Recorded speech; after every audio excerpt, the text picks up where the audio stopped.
আজ আবার আপনাদের সামনে নিয়ে এলাম নতুন আলোচনা পর্ব। আজকের আলোচনা পর্ব যত সমস্যা অঙ্ক নিয়ে। দেখুন, বর্তমানে মাধ্যমিক স্তরে যত সাবজেক্ট পড়ানো হয় তার মধ্যে সাধারণ মানের ছাত্রছাত্রীদের কাছে সবচেয়ে কঠিন সাবজেক্ট হলো অঙ্ক। বিপরীতে বুদ্ধিমান ছেলেমেয়েদের কাছে অঙ্কটাই অবশ্য সবচেয়ে সহজ। একই শিক্ষক সকলকে পড়াচ্ছে, কিন্তু কেউ অঙ্ক শিখতে পারছে, কেউ পারছে না। তাহলে এটার কারণ কি? এর কারণ অবশ্যই আছে। এর অন্যতম কারণ হলো অঙ্কে ভীতি,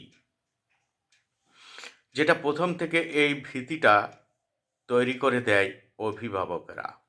অর্থাৎ বাড়িতে তার বাবা মা অঙ্ক কঠিন, ভাই বোনেরা, বড় যারা ভাই বোন দাদা দিদি আছে, আত্মীয় স্বজন, তারা বিদ্যালয়ে পড়াশোনা অতিক্রম করে অন্য হয়তো উঁচু ক্লাসে পড়ছে, কিংবা তাদের পড়া শেষ হয়ে গেছে। তারা কি করে? তাদের মাথায় ঢুকিয়ে দেয় অঙ্ক কঠিন, অঙ্ক পারবি না, অঙ্কের জন্য টিউশন লাগবে, আমরা পারতাম না। এই সমস্ত কথাগুলো তার মাথায় ঢুকিয়ে দেয়, আর এটা কোনো দিন তার মাথা থেকে বের হয় না। সবসময়তে অঙ্ক খুললেই, অঙ্কের কথা মাথায় এলেই এই অঙ্ক সে শিখতে পারবে না, এই আতঙ্ক তাকে তাড়া করে বেড়ায়। আর এর ফলে কি হয়?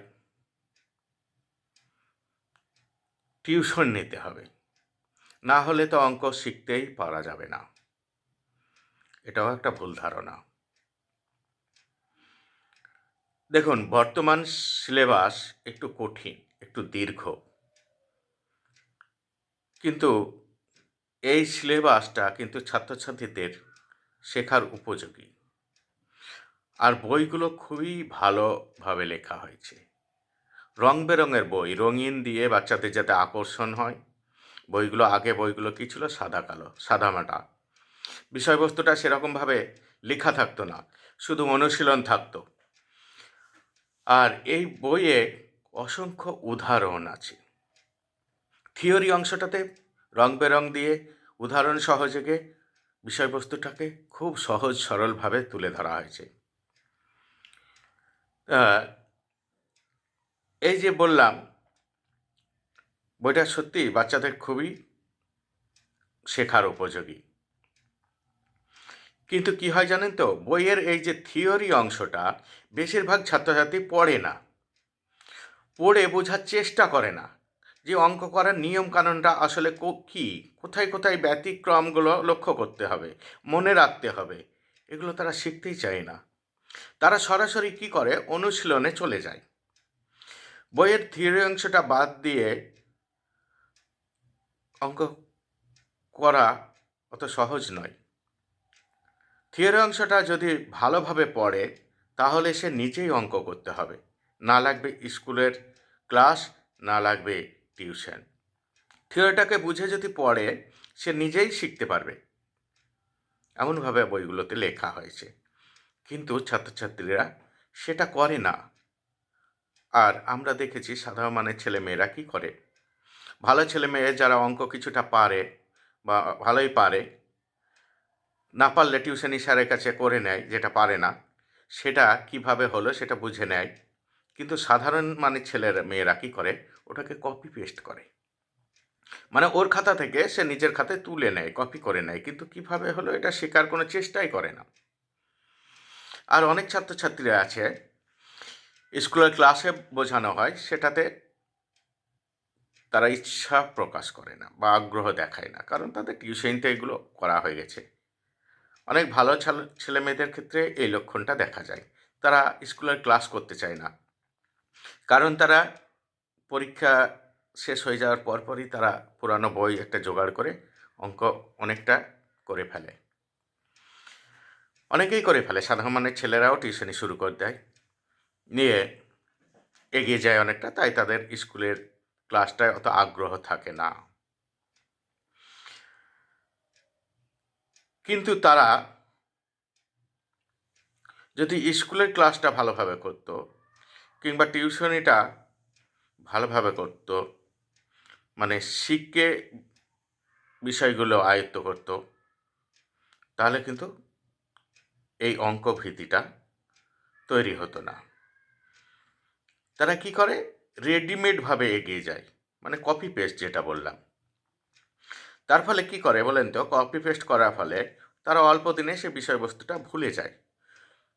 যদি তারা থিওরিটা ভালো করে ডিটেলসে পড়তো, বুঝতো বিষয়বস্তুটা, তাহলে কিন্তু বিষয়বস্তুটা অনেক দিন মনে থাকতো, ভুলে যেত না অত তাড়াতাড়ি।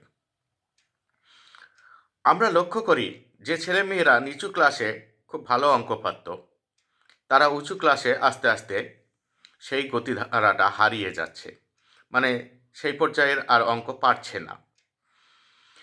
এই না পারার অনেক কারণ আছে,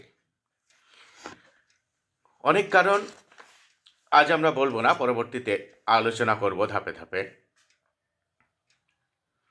আজ যেটা বলার সেটা হলো, এই অঙ্ক শেখার জন্য আমরা কতটা সময় ব্যয় করি বলুন তো। দেখুন, আমরা যদি একটা হিসেব করি, সপ্তাহে 6 দিন 40 মিনিট করে ক্লাস হয় স্কুলে, মানে 4 6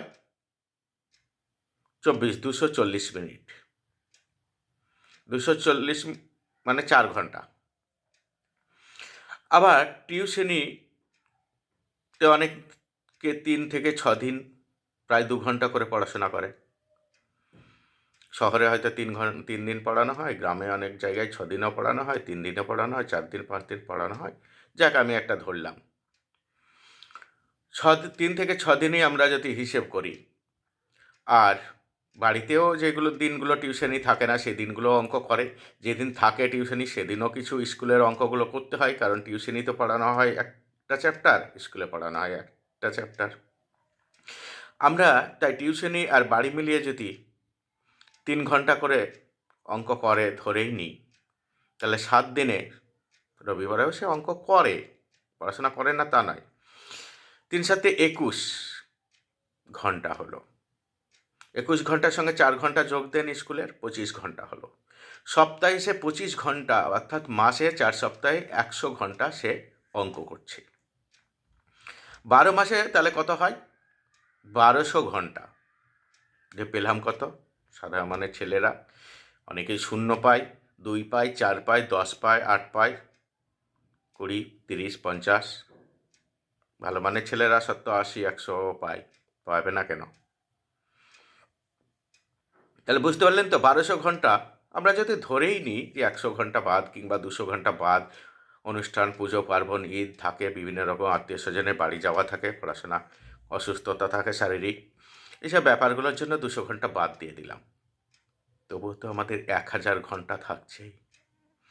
1000 ঘন্টায় কতগুলো অঙ্ক শেখা যায় বলুন তো?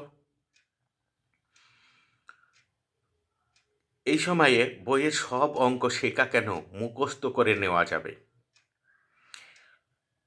এবার আর একটা দিকে আসি, বইতে কত ধরনের অঙ্ক থাকে বলুন তো? খুব জোর বইয়ে 20টে চ্যাপ্টার থাকে, আর প্রতি চ্যাপ্টারে হয়তো 4-5 ধরনের অঙ্ক থাকে। তাহলে 5 ধরনের যদি অঙ্ক ধরে নিই আমরা, 5 20 100, 100 ধরনের অঙ্ক থাকে। তাহলে এক এক ধরনের অঙ্ক শেখার জন্য 10 ঘন্টা করে সময় পাওয়া যাচ্ছে। তাহলে 10 ঘন্টায় কি এক এক ধরনের নিয়মটা শেখা যাবে না? আর একটা নিয়ম অঙ্ক শিখলে, একটা নিয়মের অঙ্ক যদি শেখা যায় একটা দুটো, তাহলে তো সব অঙ্কই ওই নিয়মে হয়ে যাবে।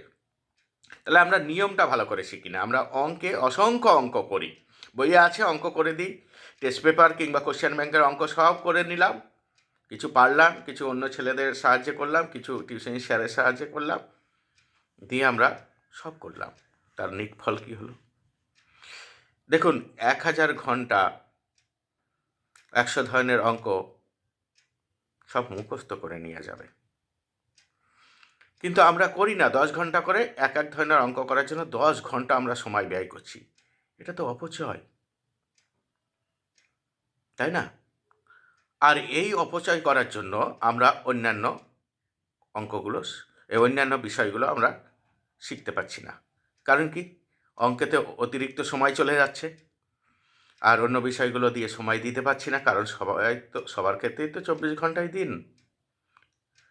তাহলে এখানে যদি বেশি সময় দেওয়া হয়ে যায়, অন্য জায়গায় সময়টা কমে যাবে, সেটাই হচ্ছে। তার ফলে অন্য বিষয়গুলোতেও কম নম্বর পাওয়া যাচ্ছে, সেরকমভাবে আয়ত্ত করতে পারছি না সময়ের অভাবে। তাহলে দেখুন, অঙ্কের জন্য এত সময় নষ্ট করছি, অথচ অঙ্ক শিখতে পারছি না, আবার অন্যান্য বিষয়গুলোও আমরা ঠিকভাবে আয়ত্ত করতে পারছি না। তাহলে এর কারণ তো আমাদের খুঁজে বের করতেই হবে, নাহলে রেজাল্ট তো সামগ্রিকভাবে সব খারাপ হচ্ছে, আর হবেই তো। অঙ্ক ভীতির জন্য অঙ্ক খারাপ হচ্ছে, আর তার ফলে অতিরিক্ত সময় ব্যয় করার জন্য অন্য বিষয়গুলোও খারাপ হচ্ছে। এ থেকে আমাদের পরিত্রাণের উপায় খুঁজতে হবে, আমাদের সমাধানের রাস্তা বের করতে হবে, কিভাবে এই অঙ্ক ভীতি দূর করা যায়। আর এই অঙ্ক ভীতি দূর করা নিয়ে আমি আলোচনা করব পরবর্তী ভিডিওতে। সকলকে দেখার আমন্ত্রণ রইল।